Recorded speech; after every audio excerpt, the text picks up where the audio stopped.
అంటే జనసేన పార్టీ ఎమ్మెల్యేలు పేరుకే ఎమ్మెల్యేలు, కానీ పెత్తనం అంతా టీడీపీ వాళ్ళదే కదా అలా రాష్ట్రం అన్ని చోట్ల కూడా. పెత్తనం అయినప్పుడు ప్రజాసేవ చేయడానికి మేము ఉన్నామండి. ప్రజాసేవ చేయడానికి మా అధిష్టానం ఉంది, మా నాయకుడు ఉన్నాడు, అధికారులతో పని చేయించడానికి ఇంకా పేరు ఇంకేముందండి, అంటే పేరుకే ఎమ్మెల్యే కదా.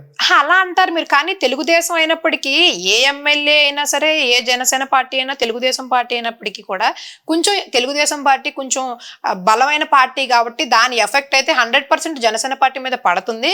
కానీ ఎప్పటికప్పుడు మేము అధిష్టానంతో మాట్లాడుకుంటూ అక్కడ నుంచి మళ్ళీ ఫోన్ చేసుకుంటూ ఈ చిన్న చిన్న డిస్టర్బెన్స్ ప్రతి నియోజకవర్గాల్లోనే ఉంటది.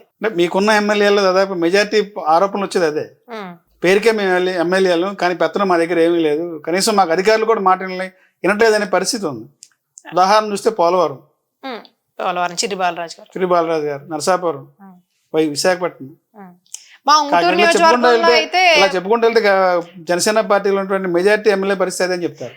మా నియోజకవర్గం వస్తే మా ఎమ్మెల్యే గారు ఏ పనైనా సరే అధికారులతో చేయిస్తున్నారు, నియోజకవర్గ సమస్యలు అయితే బ్రహ్మాండంగా తీరుస్తున్నారు. ఆ విషయంలో అయితే అసలు ఇబ్బంది ఏం లేదు. నియోజకవర్గం మీ ఎమ్మెల్యే గారి మీద అవినీతి ఆరోపణలు కూడా వచ్చినాయి, అవినీతి సామ్రాట్ అని చెప్పి మీడియాలో పలు కథనాలు వచ్చినాయి, కనీసం స్పందన లేదు. నిజంగా అవినీతి జరుగుతుందంటారా? అవినీతి జరిగితే ఈ రోజు కాకపోతే రేపటికైనా ఎప్పటికైనా బయటపడుతుంది. ఆ విషయం గురించి అనట్లేదు కానండి, నిజంగా ఆయన ప్రజాసేవ చేస్తున్నాడు, ప్రజలకు అందుబాటులో ఉన్నాడు. నేను దగ్గరుండి చూసిన వ్యక్తిని కాబట్టి ఆయన్ని సమర్థించడం అనే విషయం కాదు కానండి. ఆయన అయితే వ్యక్తిగతంగా మాత్రం మనిషి నెంబర్ 1 అండి ధర్మరాజు గారు. ఎటువంటి సందర్భంలో ఎటువంటి సమయంలో వెళ్ళినా సరే ప్రజలు ఏ సమస్య అనేటప్పటికి వెంటనే స్పందించి తీర్చేటువంటి గుణం ఉన్నటువంటి వ్యక్తి. అటువంటి వ్యక్తి మీద అంటే కొంతమంది ప్రతిపక్షాలు విపక్షాలు వాళ్ళు ఓర్చుకోలేక, మా ఎమ్మెల్యే గారికి వచ్చినటువంటి మెజారిటీ కూడా 45,000 మెజారిటీ, ఆ మెజారిటీని ఓర్చుకోలేక ఇటువంటి నీచపు దుష్ప్రచారాలు చేస్తున్నారని నా ఉద్దేశం. జనసేన పార్టీ బలం ఎలా ఉంది ఏలూరు జిల్లాలో కానీ మీ కాన్స్టిట్యున్సీలో చూస్తే? రోజు రోజుకి జనసేన పార్టీ అనేది పుంజుకునేటువంటి పార్టీనండి. గతంలో 11 సంవత్సరాల మట్టి మనం చూస్తున్నాం, అంచులుగానే ఎదుగుతుంది. అది రేపు మళ్ళీ వచ్చే 2029కి ఇంకా బలం పుంజుకుంటుంది. రోజు రోజుకి ఎక్కుతుంది తప్ప ఏ రోజు ఏమెట్టి దిగినట్టు నాకైతే దగ్గర నుంచి జనసేన గ్రాఫ్ పడిపోతుందని చెప్పి బయట అసలు ప్రజల్లో ఇప్పుడు రాజకీయాలకు అతీతంగా ఉన్నటువంటి వ్యక్తులు, రాజకీయాలు తెలియనటువంటి వ్యక్తులు, కామన్ మ్యాన్ న్యూట్రల్ గా ఉన్నటువంటి వ్యక్తులు వెళ్ళి జనసేన పార్టీ గురించి అడగండి. రోజు రోజుకి మెట్టెక్కుతూనే వెళ్తుంది, కానీ ఏ రోజు దిగింది బ్యాక్ స్టెప్ అసలు నాకైతే అనిపించలేదు. అంటే మీ ఎమ్మెల్యే మీద చాలా ఆరోపణలు వస్తున్నాయి కదా, అవినీతి సామ్రాట్ అని చెప్పి పలు మీడియా కథనాలు ఆరోపణలు వస్తున్నాయి, కనీసం దాని మీద ఎలాంటి స్పందన లేదు. ఇప్పుడు అవినీతి కాన్స్టిట్యున్సీ ఇన్ఛార్జ్ గా మీ పార్టీ సంబంధించి ఉన్నారు, ఏలూరు జిల్లా అధ్యక్షులుగా ఉన్నారు.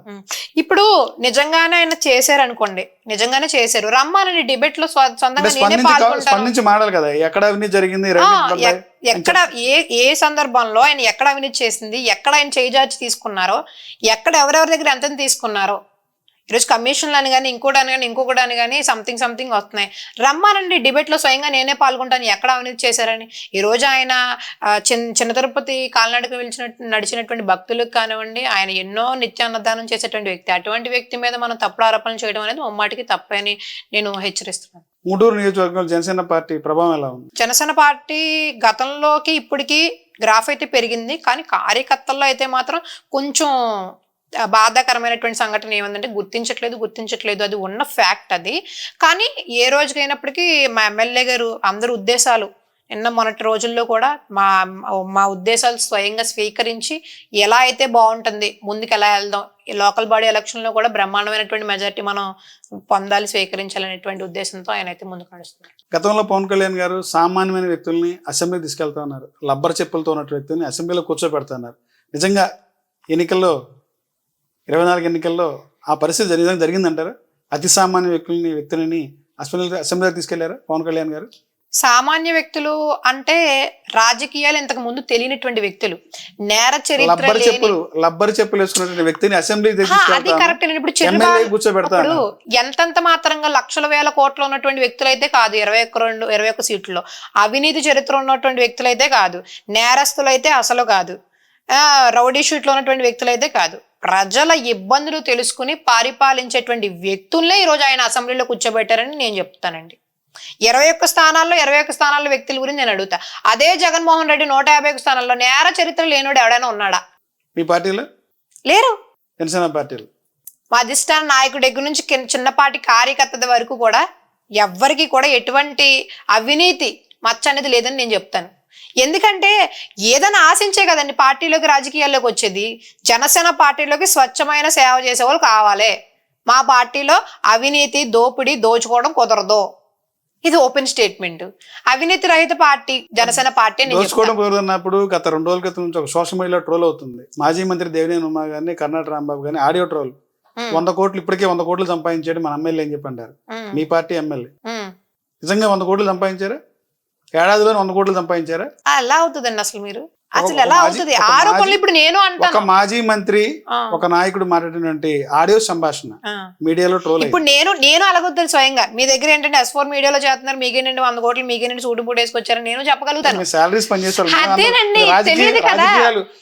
రాజకీయాలు అనేటప్పటికీ ఒక కాన్స్టిట్యున్సీ ఎమ్మెల్యే వేరు, మాలాంటి ఎంప్లాయీ వేరు కాదు. రాజకీయాలు అనేటప్పటికీ ఈ 100 కోట్లు ఉంది, 50 కోట్లు ఉంది, 1,00,000 కోట్లు ఉంది అని చెప్తారు.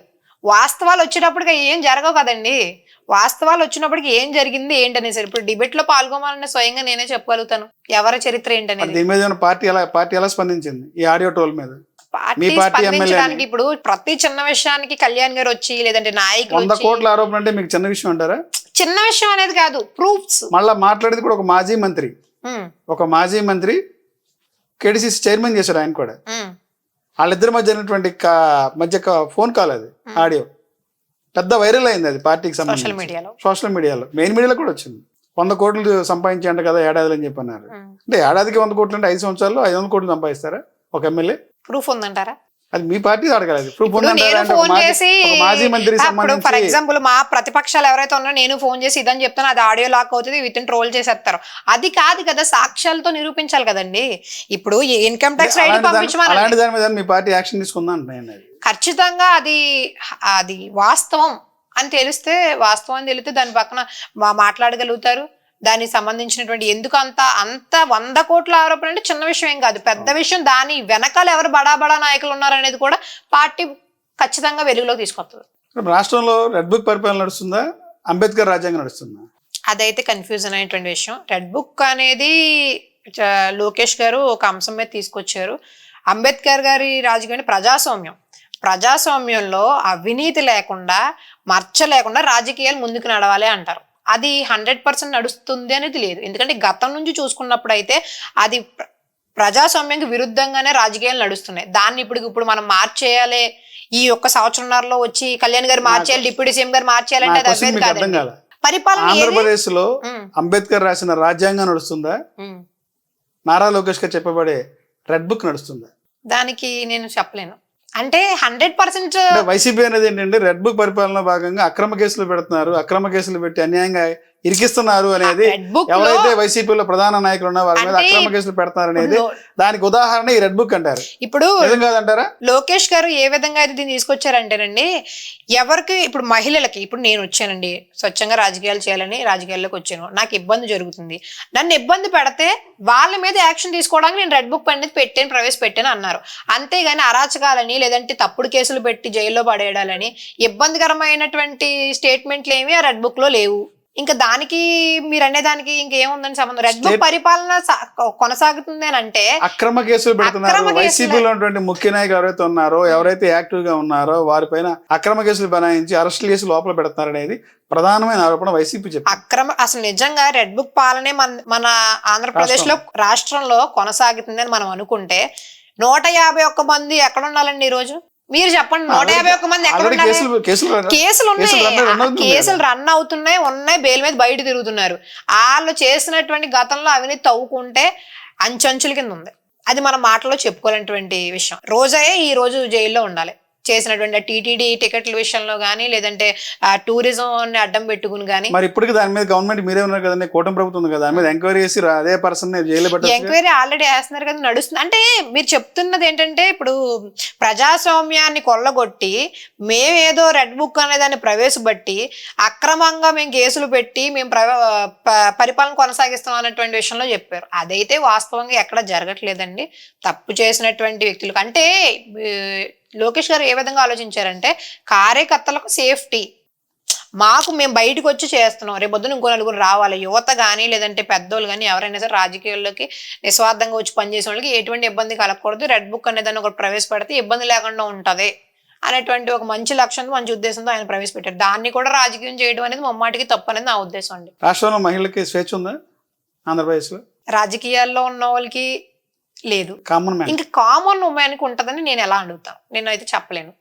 రాష్ట్రం పరిపాలన మారింది ఓకే, కానీ దాన్ని వ్యవస్థని మెరుగుపరచడానికి చాలా సమయం పడుతుందని చెప్పగలుగుతాను.